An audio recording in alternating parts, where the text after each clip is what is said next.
Hi, I'm Ilvinio Kikchin, the host of Shutter Stories. Welcome to the second installment of our new short-form podcast series, Moments.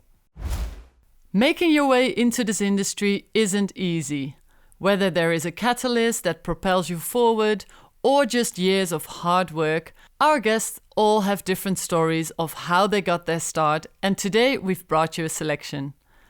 First, let's go to Corinne Cumming, a well-respected live music photographer and head of photography at Eurovision, who stayed motivated despite the doubts of those around her. I started out when I was kind of 16, 17, shooting really amateur metal bands in basements in Camden, basically. And I loved shooting music. I actually always loved shooting in general. I loved taking photos. And my family really noticed that I loved doing that. So when a photography GCSE came out, I was like, yes, I want to do it. But my art teacher said that I wasn't good enough at art for him to think that I'd be good enough at the photography GCSE, because I wasn't. I was rubbish at art. I could not draw at all. I have no creative bones in that kind of way. Do you know what I mean? Yeah. This sounds familiar. Before I found photography, I also always thought I'm not creative. I just can't draw. It's a different thing, apparently. Yeah.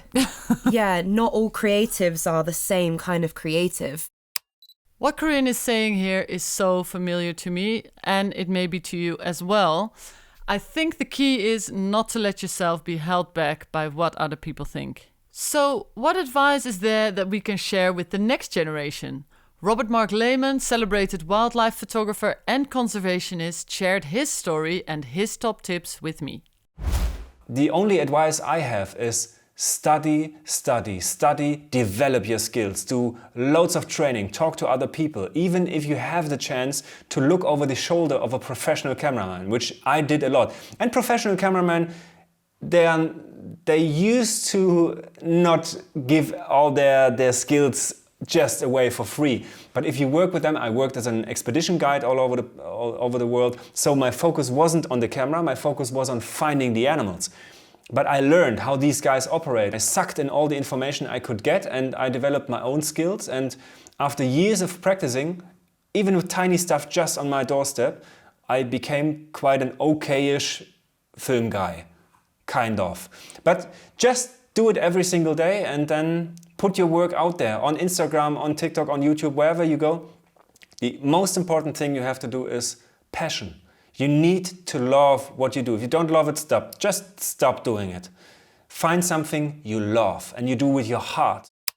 What Robert is saying here really resembles my own experience. When I started out as a photographer, I was shooting almost every day, and it really helped me to get to know the camera, and it just made me a better shooter. So I'm really happy that I invested all that time to nourish my career. When opportunities to be creative strike, it is important to seize them. In an aim to feel connected to others during the pandemic, Rosie Lugg, a TikTok content creator, started sharing the results of her new lockdown hobby. So I have always loved film and anything sort of creative. So I guess the classic line of since I could hold a camera. But photography wise, I got into it in lockdown. It was sort of my lockdown hobby. And I guess the way that you connected with people then was online. So I was posting it online and just ended up connecting with a lot of people that I didn't expect to. And I guess that's sort of where it all started, the content creation started. And then short form video became a thing which combined my love of film and photography together. So it started in lockdown and it's sort of gone from there. So there you go, 3 great guests and 3 very different journeys to success. And the key to getting your start in this industry is that you really have to find what you love, and then you have to jump on opportunities when they arise. But most important, I would say, is to practice. Keep shooting, because that is what makes you better.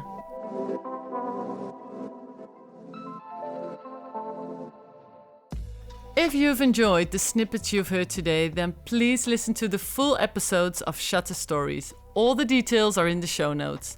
Make sure you subscribe to get your next episode as soon as it's released. Thank you, and until next time.